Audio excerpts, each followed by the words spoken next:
Reliever Roundup and Bullpen Bonanza is brought to you by Sport Relay.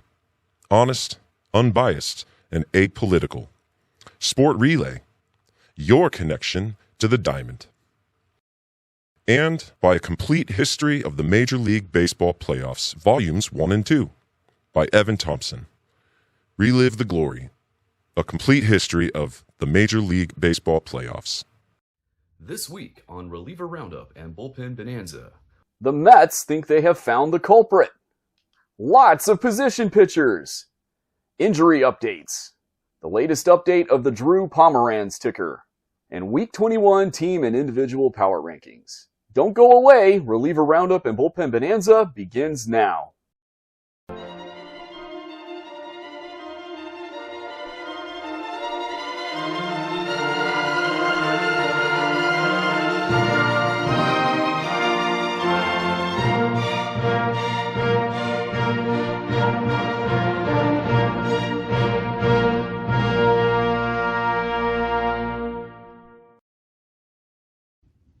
Welcome to Reliever Roundup and Bullpen Bonanza. I'm your host, Evan Thompson, Editor-in-Chief, National Writer, and Athletics Writer at Sport Relay. I also wrote these two books, A Complete History of the Major League Baseball Playoffs, Volume 1, which covers the pre-divisional tiebreakers through 1976, and Volume 2, which covers 1977 through 1984, playoffs only, not the World Series. If you are interested in ordering a copy or two, by the way, these are the only histories of the playoffs in existence, there are links in the description box below this video. We have finished Week 21 of the 2025 season. Our statistics include all games through the end of play on Wednesday, August 27th. There is no guest this week. This episode is nothing but meat and potatoes. Let's take a look at some of the biggest stories from the past week in the world of relief pitching. Remember the third and deciding NL Wildcard Series game last season between the visiting New York Mets and the host Milwaukee Brewers? That Pete Alonso homer forever made him a Mets playoff legend. Remember later the news that Brewers closer Devin Williams had been tipping his pitches? Well, now the Mets are on the business end of tipping. Setup man Ryan Helsley, whom the Mets picked up from the St. Louis Cardinals in one of the Mets' most important deadline day deals, has been tipping his pitches. According to an August 28th article from Anthony DiComo of MLB.com, Helsley is, quote, working through pitch tipping issues that team officials have identified since acquiring him, end quote. Since joining the Mets at the beginning of August, a subtle arm set tick has given away whether a fastball or slider is coming. Opponents pounced, and Helsley has allowed runs in 7 of his 11 outings despite hitting 103 on the gun. That's through the end of play on August 27th. Take a look at his stats here. 1 goose egg and 4 broken eggs for a 0.3 ratio. 12 earned runs in 8 2/3 innings. 14 hits and 7 walks, giving him a 24-23 whip and a 4.2 home run percentage. After a particularly ugly outing Wednesday night against the Phillies, Mets manager Carlos Mendoza noticed that multiple batters made what, in his words, were, quote, really good swings on fastballs, really good takes on sliders, end quote. Helsley is now working daily to retrain his mechanics and erase the tell, hoping to restore the dominance that made him one of baseball's premier high-leverage relievers. A bit of a statistical oddity here. On Wednesday, August 27th, a season-high 5 different games saw at least one position player pitch. The position pitchers were Los Angeles Angels utility infielder Oswald Peraza, who also pitched August 23rd, Angels first baseman Nico Cavadas, Chicago White Sox catcher Corey Lee, Chicago Cubs catcher Reese McGuire, and Miami Marlins utility man Javier Sanoja. We're recording this segment on August 29th. The Marlins-Mets game, which the Mets won 19-9, just ended, and guess what? There were position pitchers in that game also. Today marks the 5th day in a row, the 25th, 26th, 27th, 28th, and now the 29th, that has seen at least one case of position pitching. There was also a position pitcher on August 23rd, making it 6 of the past 7 days. Furthermore, Sanoja pitched 2 days in a row, the 26th and 27th, and also pitched tonight. With these developments, it's time now for the Team Relief Corps Power Rankings Position Pitcher Edition. The Kansas City Royals have yet to use a position pitcher this season, so they will not be included in the rankings. But for the other 29, we are treating all their position pitchers combined as if they were a singular middle reliever. Here we go. In 29th with negative 240.6, the Tampa Bay Rays. In 28th with negative 226.7, the Washington Nationals.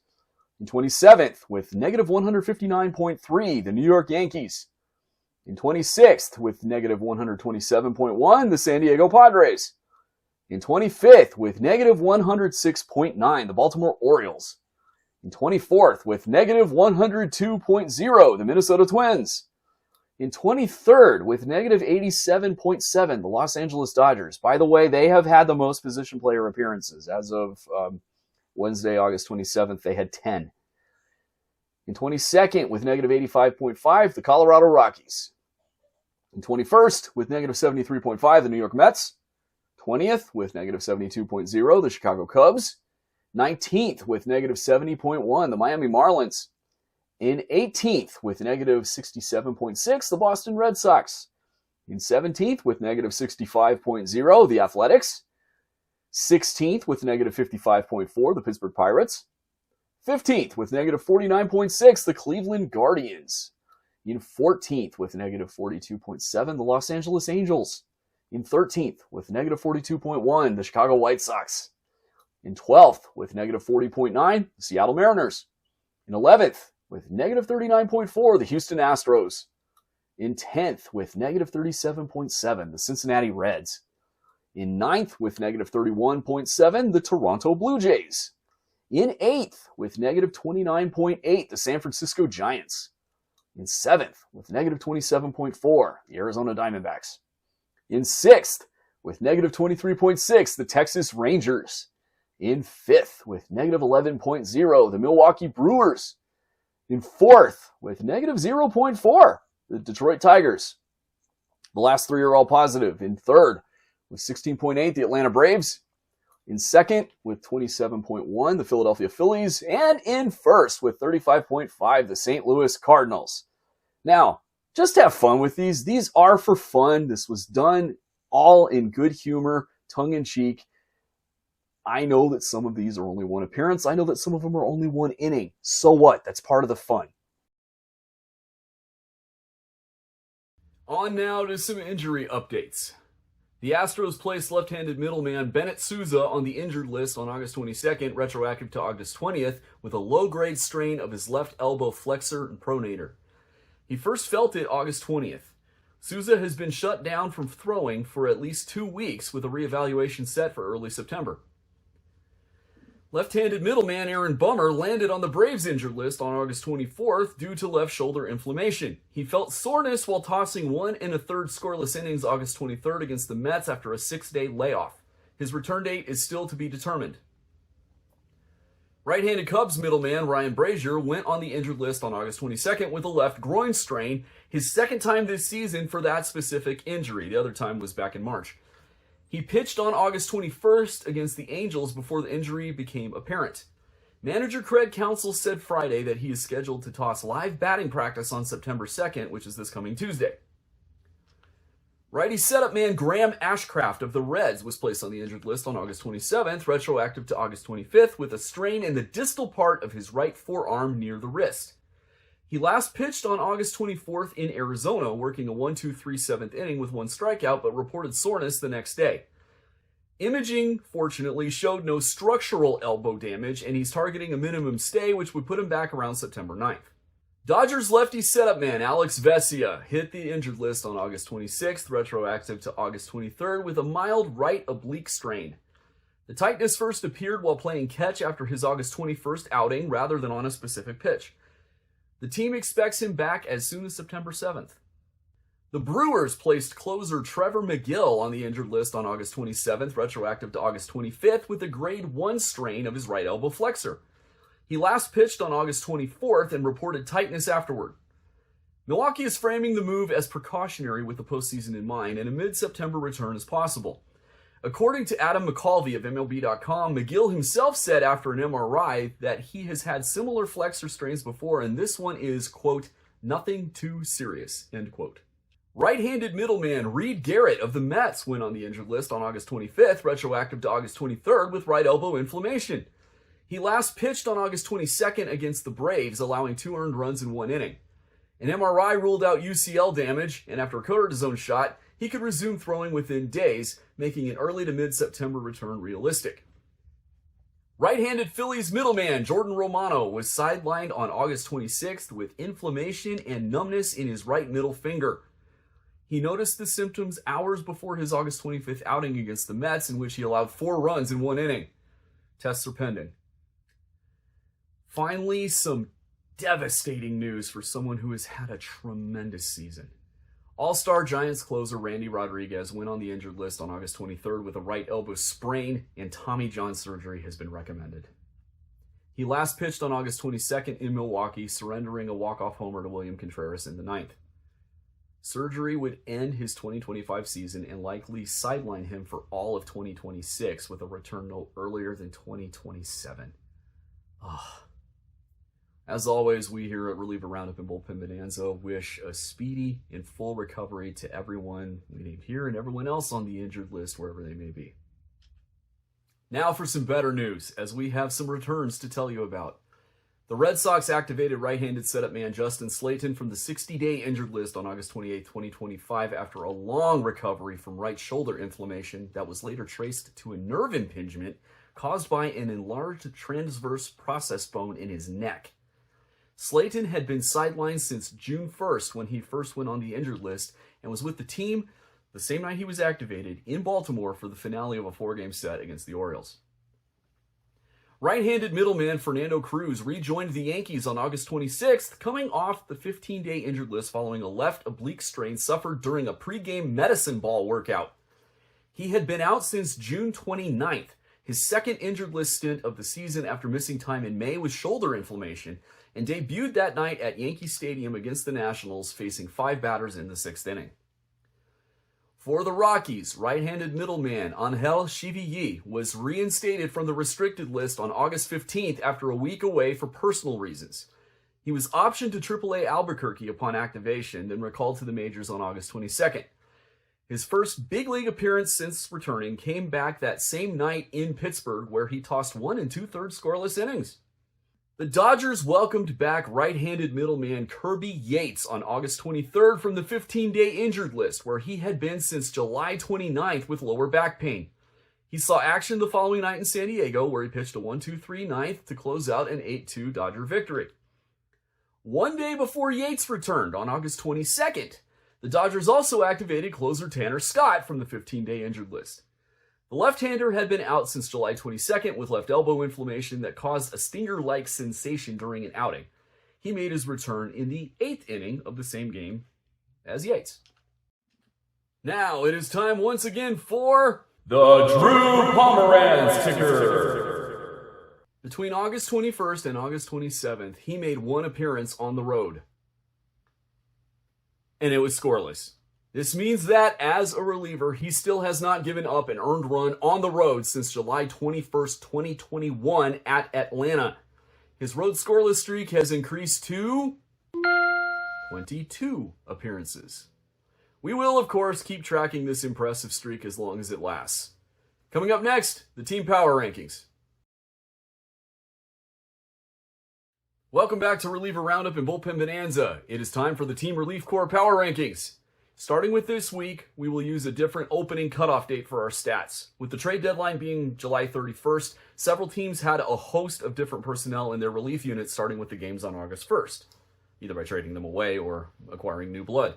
Consequently, if we use stats from the whole season, teams would be rewarded or punished for the performances of guys who are no longer on the team. Plus, it may not give you a realistic picture of how a team really is doing. So we'll show you the rankings based on the stats from the full season every week from here to the end of the season, but our actual power rankings will use games from August 1st onward, or post-trade deadline. Got it? Good. First, here are what the rankings would have been had we used the full season. Statistics run through the end of play on Wednesday, August 27th. They include every pitch thrown in relief by a player wearing their uniform, excluding position pitchers. This table shows the scoring breakdown. Teams are ranked in clutch, run prevention, base runner prevention, and command weighted as shown.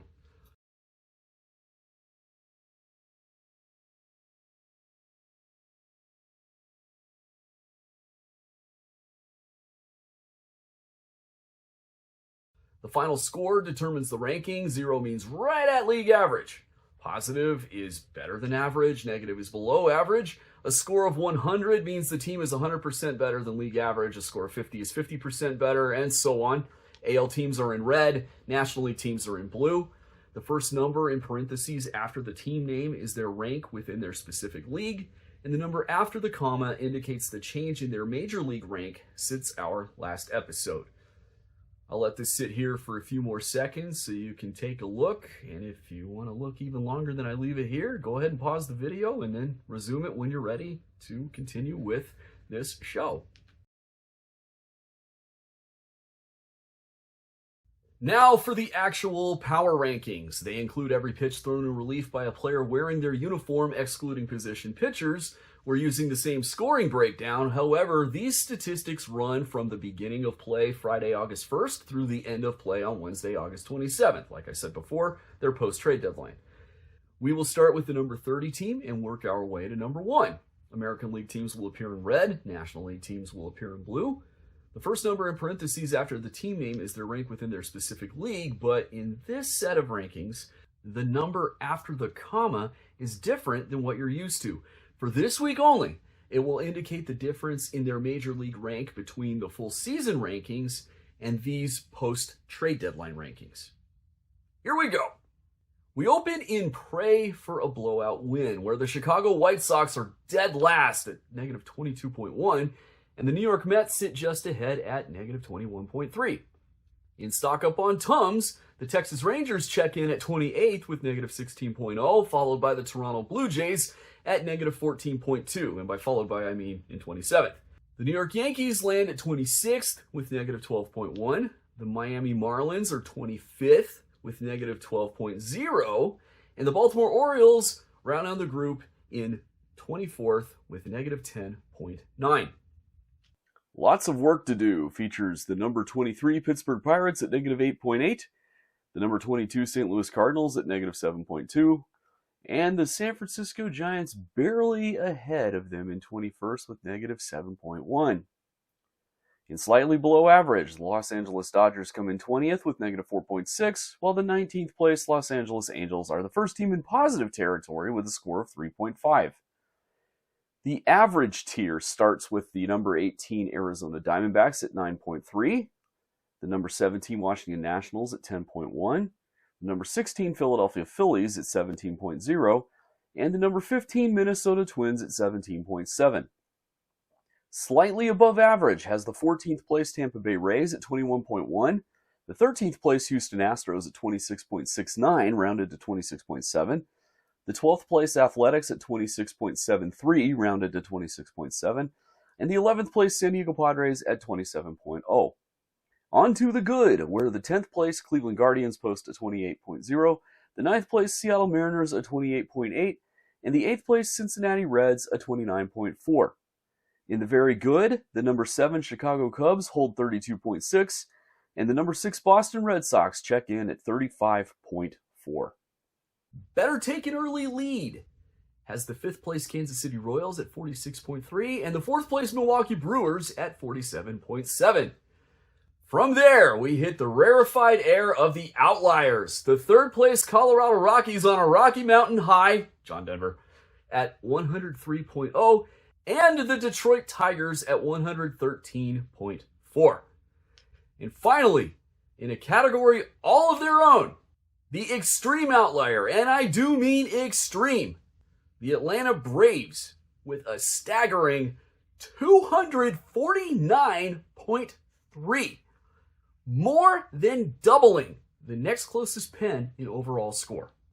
Before we end this segment, a look here at some scatter plots. First, the full season. Now, post-trade deadline. Notice how far we had to zoom out to fit the outliers on the graph. So now here is a more usable one. This one excludes the 3 outliers, Braves, Tigers, and Rockies. Coming up, the individual power rankings. Stay tuned. Welcome back to Reliever Roundup and Bullpen Bonanza. Time now for the individual power rankings. Statistics include every regular season game through the end of play on Wednesday, August 27th. To qualify, pitchers must have at least 25 relief appearances, and for the goose egg per broken egg plus stat, the backbone of the clutch category, a minimum of 12 goose eggs plus broken eggs. As always, the full breakdown of our ranking methods can be found in the link in the description box below this video. Also, and I don't think I brought this up before, but I'm bringing it up now, and I'll continue to do so every show the rest of, well, probably ever. If a team is using co-closers, we list both of them as closers. If it is closer by committee, we list all members of that committee as setup men. Now for the rankings. First is the American League middle relievers. Number 10 with 16.3 from the Toronto Blue Jays, Brendan Little. Number 9 comes from the Mariners with 17.0, Eduardo Bazardo. Coming in 8th with 19.9 from the Kansas City Royals, Taylor Clark. At number 7 with 20.8 from the Tampa Bay Rays, Brian Baker. In 6th with 22.0 from the Texas Rangers, Danny Coulombe. Number 5 with 22.8, also from the Rays, Griffin Jax. Number 4 with 24.7 from the Houston Astros, Stephen Okert. At number 3 with 25.8, also from the Astros, Brian King. Number 2 with 34.7 from the Blue Jays, Braden Fisher. And number 1 with 36.9 from the New York Yankees, welcome back, Fernando Cruz. Please note that if Bennett Sousa of the Astros were not injured, he'd be 8th with a score of 20.5. Now for the National League middle relievers. Number 10 with 13.6 from the New York Mets, Gregory Soto. Number 9 with 15.2 from the St. Louis Cardinals, Matt Swanson. Number 8 with 17.7 from the Milwaukee Brewers, Nick Mears. At number 7 with 18.4 from the Philadelphia Phillies, Matt Strahm. In 6th with 18.5 from the San Diego Padres, David Morgan. Number 5 with 20.4 from the Los Angeles Dodgers, Jack Dreyer. Number 4 with 24.8, also from the Padres, Jeremiah Estrada. Number 3 with 30.4 from the Chicago Cubs, Caleb Thielbar. Number 2 with 36.1, also from the Cubs, the man with the ticker, Drew Pomeranz. And number 1 with 40.7 points from the Padres, All-Star Adrian Morejon. Now for the AL setup men. At number 10 with 60.5 points from the Toronto Blue Jays, Sir Anthony Dominguez. Coming in 9th from the Tampa Bay Rays with 63.3 points, Edwin Uceta. In 8th with 67.0 points from the Kansas City Royals, John Schreiber. Number 7 with 72.5 points from the New York Yankees, Luke Weaver. In 6th with 86.6 points from the Seattle Mariners, Matt Brash. Number 5 with 88.6 points from the Texas Rangers, Phil Maton. Number 4 with 91.0 from the Cleveland Guardians, Hunter Gaddis. At number 3 with 107.2 from the Boston Red Sox, Garrett Whitlock. Number 2 with 109.5 from the Royals, Lucas Erceg. And number 1 with 144.9 points from the Houston Astros, he's listed here as a setup man, but he's their acting closer, Brian Abreu. Next, the National League setup men. Number 10 with 48.1 from the Milwaukee Brewers, Shelby Miller. At number 9 from the Atlanta Braves with 64.9, Dylan Lee. Coming in 8th with 67.0 from the San Francisco Giants, Ryan Walker. Number 7 with 67.4 from the Miami Marlins, Ronnie Enriquez. In 6th with 77.7 from the New York Mets, Tyler Rogers. Number 5 with 87.3 from the Cincinnati Reds, Tony Santillan. Number 4 with 93.3, also from the Marlins, Calvin Fauché. Number 3 with 106.6 from the Chicago Cubs, Brad Keller. At number 2 with 113.1 from the Padres, Mason Miller. And number 1 with 122.8, his teammate Jason Adam. Two pitchers that have spent a lot of time in the National League setup leaderboards are absent because we don't rank injured pitchers. Graham Ashcraft of the Reds and Alex Vesia of the Dodgers had scores of 57.1 and 56.5 respectively, and either one of them would have been 10th. To the American League closers. Number 5 from the Cleveland Guardians with 104.2, Cade Smith. And number 4 with 105.2 points from the Detroit Tigers, one of their co-closers, Kyle Finnegan. Number 3 with 131.3 is his partner in crime, Will Vest. Number 2 from the Boston Red Sox with 174.0, the ageless wonder Aroldis Chapman. And our number 1, once again, with 267.1 from the Seattle Mariners, Andres Munoz.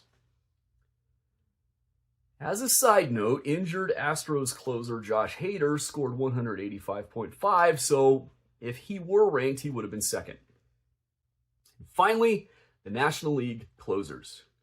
Number 5 with 91.8 from the Washington Nationals, Jose A. Ferrer. Number 4 with 92.4 from the Milwaukee Brewers. We chose to rank him even though we haven't done that with other acting closers. Their acting closer, Abner Uribe. Number 3 with 134.1 from the Pittsburgh Pirates, Dennis Santana. Number 2 with 164.6 from the Padres, Robert Suarez. And number 1 with 224.0 from the New York Mets, Edwin Diaz. A note about Trevor McGill, who left the rankings due to injury this week. His score fell from 134.2 in Week 20 to 100.0 in Week 21. He was 4th in Week 20 and would have been this week also. That concludes this installment of Reliever Roundup and Bullpen Bonanza from Sport Relay. Join us next time for our August awards show and Week 22 power rankings. As a bonus, it will be at least partially filmed on location in St. Louis, where I will be covering the Athletics Cardinals series. You won't want to miss that one. I'm Evan Thompson. Thank you for watching, and we will see you then. Thank you for watching this episode. If you enjoyed it, please give it a like. Click subscribe so you'll never miss an episode of this show or of our other show, Trade Trees. Tell your friends and baseball contacts.